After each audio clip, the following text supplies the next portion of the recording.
Perón se constituyó en el candidato por excelencia de las clases trabajadoras. Los demás partidos políticos, de derecha y de izquierda, se alinearon detrás de la consigna aliancista de los Estados Unidos, que veían en las actitudes de Perón un marcado tinte fascista.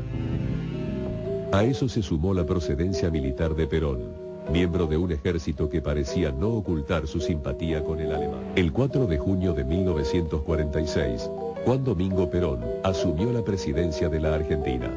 Al frente de su personal servicio secreto, la División Informaciones nombró a Rodolfo Freude, hijo de Ludwig Freude, un viejo amigo con sólidos vínculos en la comunidad alemana. Los aliados señalaron a Ludwig como testaferro de los nazis, pero ocultaron los pormenores de una reunión ocurrida en Alemania un año antes de la caída de Adolf Hitler.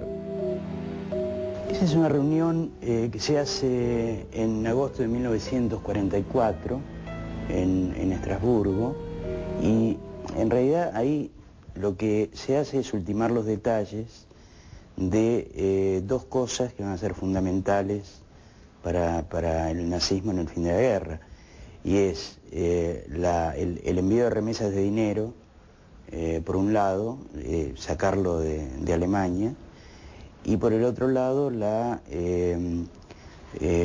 salida para la reinstalación de la gente que tenía que irse, ¿no?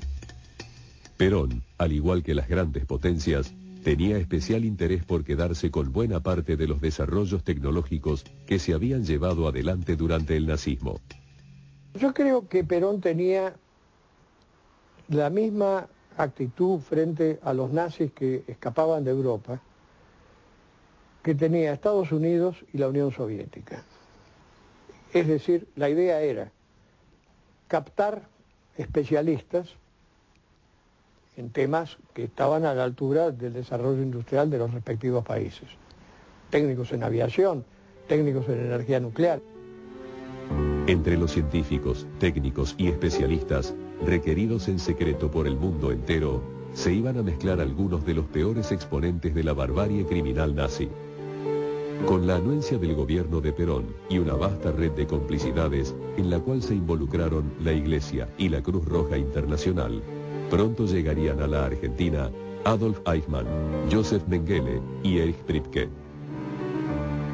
La nueva edición de Documenta. Hasta ahora lo que vimos fue el nazismo, todo lo que hizo en Europa, el genocidio, el holocausto, la muerte. Ahora lo que te vamos a mostrar es cómo ciertos responsables del holocausto, a través de la ruta de las ratas, a través de diversas organizaciones y en definitiva protegidos por el primer gobierno de Perón, al principio, llegan a la Argentina. ¿Por qué te digo al principio? Porque en definitiva Perón después cae y las ratas continúan viviendo como si nada en la Argentina. Alguna de esas ratas, Adolf Eichmann, fue el que diseñó, el que creó los campos de concentración y la solución final. Fue el que de alguna forma dijo, planteemos la cuestión judía como eje del nazismo y tratemos de matarlos a todos. Uno. Priebke, otro jerarca nazi que vivió en la Argentina desde que escapó de Europa hasta mediados de 1990. En 1998 fue juzgado en Italia por la tragedia, la masacre de las fosas argentinas. Y por último, Mengele. Mengele fue un médico que aprovechó sus conocimientos para sembrar el terror y hacer una serie de experimentos que pusieron en crisis a la identidad humana. Para que tengas una idea, Mengele vivió mucho tiempo en la Argentina, luego escapó a Brasil, y entre otras cosas a niños desvalidos en los campos de concentración, una y otra vez, por ejemplo, le rompía el brazo en un solo punto. Rompía el brazo, se hacía el callo, volvía a romper, se hacía el callo, volvía a romper. Y de esta manera Mengele trataba de establecer una suerte de teoría de la resistencia y del terror. Ese personaje, Mengele, como Eichmann, como Priebke, vivió en la Argentina. Segundo bloque, entonces, el nazismo, la ruta de las ratas en la Argentina.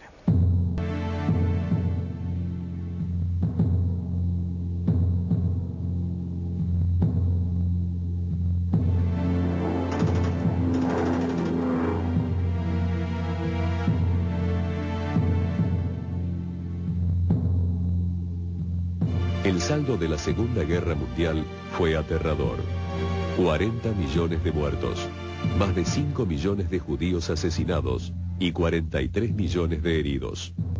Europa destruida casi por completo y una ideología que hizo pensar hasta qué punto el hombre podía seguir llamándose civilizado: el nazismo.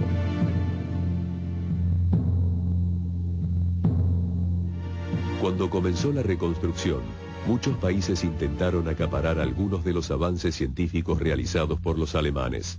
La Argentina, gobernada entonces por el general Juan Domingo Perón, estuvo entre ellos.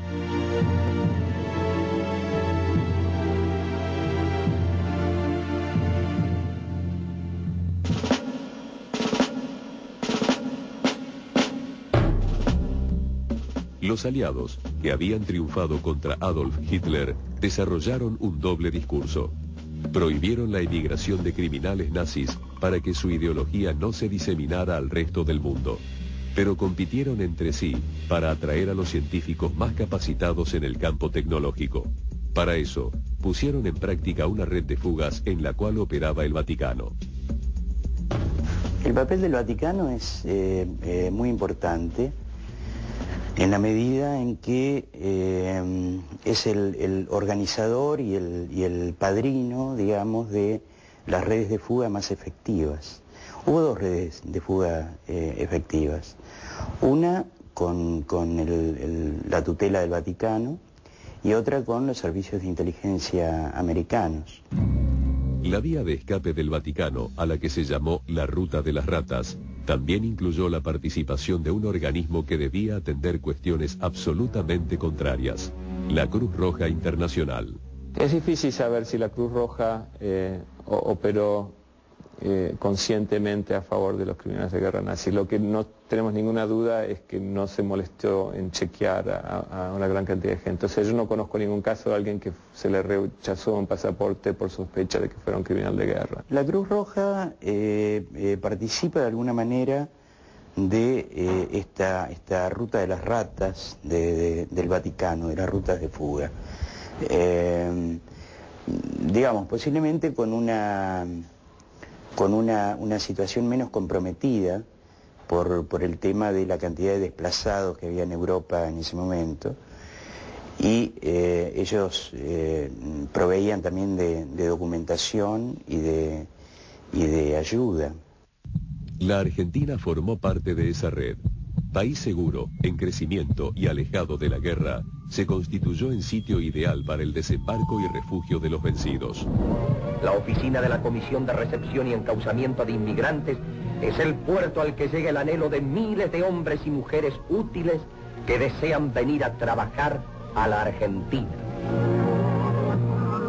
El objetivo central: lograr que científicos y técnicos expulsados de la industria armamentista trabajaran para el desarrollo argentino. Cada solicitud es estudiada con detenimiento y se selecciona rigurosamente al inmigrante de esta nueva era, evitándose los efectos perniciosos del aluvión humano incontrolado que podría llegar desde la Europa deshecha.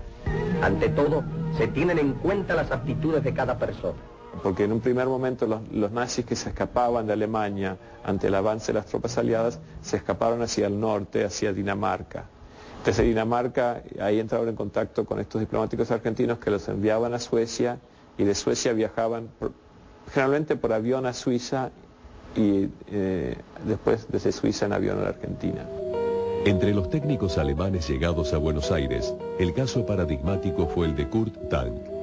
Tank, renombrado constructor de aviones para la Fuerza Aérea Nazi, ingresó al país en 1947, proveniente de Dinamarca. Bajo el nombre falso de Pedro Jorge Mathies, convenció al gobierno de construir aviones de reacción. Perón le dio vía libre y un considerable presupuesto financiero. Yo creo que... Cerrada la vía de escape por Dinamarca y Suiza, Perón continuó operando con honda sede: ofrecer refugio en nombre del gobierno argentino a miembros del régimen nazi.